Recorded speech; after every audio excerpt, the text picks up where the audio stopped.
Hey there, I'm Jennifer Terri. I make Philippine Travel Updates. Kumusta? Welcome. Today is October 11. Oh no, shorter quarantine. We celebrated. We're happy that at least your days in the hotel will be reduced. And a lot of you are fully vaccinated already, so double happiness. For those who still not updated, if you're fully vaccinated po, your quarantine in the hotel will only be around 5 to 6 days, while if you're unvaccinated or partially vaccinated, or if your vaccination status is unverified, then day 7 you get tested, and then once your negative result is out and you have your Bureau of Quarantine certificate, you can go out. So, it's no longer 10 days. Shortened na talaga siya, guys. So, yun nga, guys. Hindi talaga clear. It's not clear about the vaccination proof. Of course, a lot of us only have vaccination card sa abroad, di ba? Or vaccination certificate. Or vaccination na may QR code, di ba? It's not really been clear. I shared to you the experience of those who arrived last October 8 and they just stamped. They didn't even ask for the proof of vaccination. They just asked that you're vaccinated and they accepted it. But apparently, those who arrived after that, that's when they tightened the rules. So let me share the experience of Noel. His brother arrived in Manila yesterday, October 10, on a Philippine Airlines flight from San Francisco, according to him. The Bureau of Quarantine did not accept neither his CDC vaccine card nor his digital vaccine certificate from the state of California. They told him that the only accepted document is the yellow card. Now, most of them in the US never heard of this document, and he doesn't think that anyone on that flight had one. Oh no. So yellow card, maybe we're not familiar with it because that was used long time ago. It's a yellow card. I actually even have a yellow card for my vaccination when I was a baby. So it looks like this, guys. It says at the above, International Certificate of Vaccination, or I'm not sure how to pronounce this, prophylaxis. Prophylaxis. Yan. A lot of countries don't really issue yellow cards anymore. They use digital certificates or vaccination cards for proof of vaccination. And more experiences of Balikbayans shared na hindi tinanggap, guys, yung proof nila ng certificate of vaccination abroad. Maria shared, I tried to hand to him, to the Bureau of Quarantine, the vaccination card and asked him if it counts, and he said no. I told him that the kind of certificate, the yellow card that they're asking for, doesn't exist. May kasabayan ako, people who travel with me from Seattle, an elderly couple, they were angry to Padla because why 8 days? They're fully vaccinated. So yun nga, guys, maraming na-frustrate. A lot of travelers got frustrated because their vaccination cards or certificates from abroad were not accepted. But I've also heard some people din na sinabi na accept. It's really been very confusing, guys. But one thing is, I know for sure, the yellow card, I think the most powerful document that you can show for vaccination because BOQ was very familiar with it. Nika also shared, she arrived via PAL from Los Angeles, and she said, if you're fully vaccinated coming from USA, even if you have the physical vaccine card or digital QR code from your state, still under the 7th-day testing or the 8 days quarantine. Yesterday, she arrived in the Philippines and the BOQ staff that they need the yellow card or the International Certificate of Vaccination. Hay, para 5 days lang ang quarantine mo. Yan, naloka siya, guys.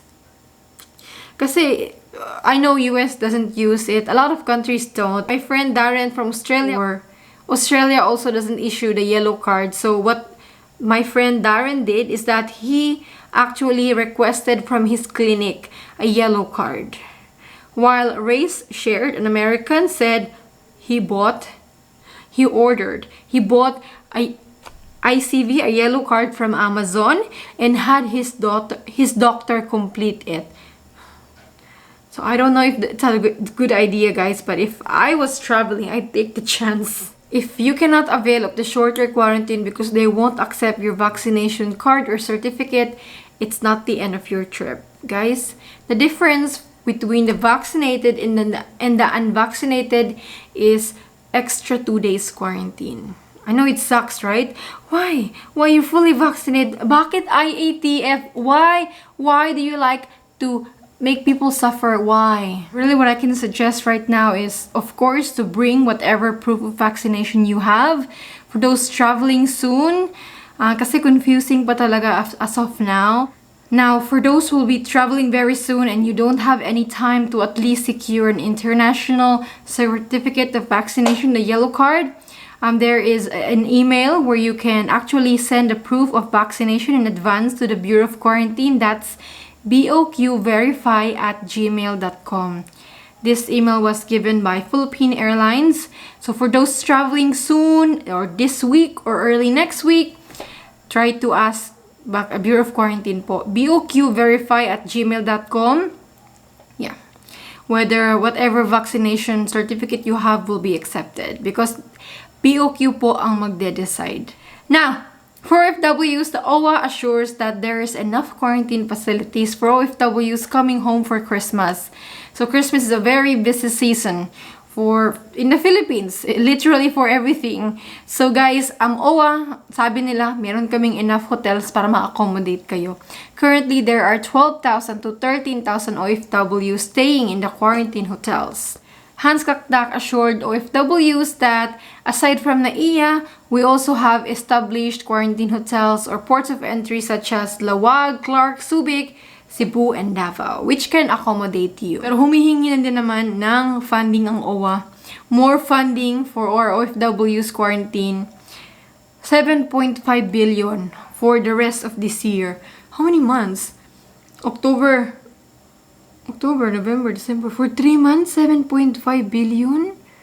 Grabe. And now, for foreign nationals, po, this was tweeted by the Department of Foreign Affairs Secretary, and please don't be confused, he said. Foreigners married to Filipinas can travel to the Philippines without their spouses. Yes, they just have to show proof of marriage. We'll post that in all our honorary consulates. So guys, the rule has always been that you need a visa if you're traveling alone to the Philippines. Don't be like that 2 travelers who recently arrived and they didn't have any visa, they just had their marriage certificate. No, it's not enough. If you're traveling alone, you need a visa. Let's just make it clear. Unless they change the rules, then well, we'll talk about it if they change the rules. But for now, that you need a visa if you're traveling alone. Okay? Bureau of Immigration said they are optimistic to ease the travel restrictions as soon as IATF says, okay. After being separated due to the travel bans and border closures, Bureau of Immigration, guys, tries to sympathize with you. The Bureau of Immigration Commissioner said that when it is safe, we will be more than glad to welcome you again to our shores. So this is our update for today, guys. I know it's confusing, Jennifer. I'm also confused, guys. I'm also confused. So that really the main thing is get whatever proof you have of your vaccination and try to get the yellow card or BOQ. Try to get the yellow card if you can, or send the verification to the Bureau of Quarantine. Again, boqverify@gmail.com. That's about it. Well, that's what I can say, guys. See, this is how confusing the Philippine travel is. They are not really prepared to cater foreign tourists. Imagine if this happens and foreign tourists were allowed, and foreign tourists would be stressed. Ano ba to? Why is our vaccination certificate not accepted? They'd be disappointed in coming here because we're totally not prepared. Unorganized IATF. So I'll see you guys tomorrow. I hope it'll be clearer tomorrow. Let you know if there's any changes. For now, stay safe and God bless.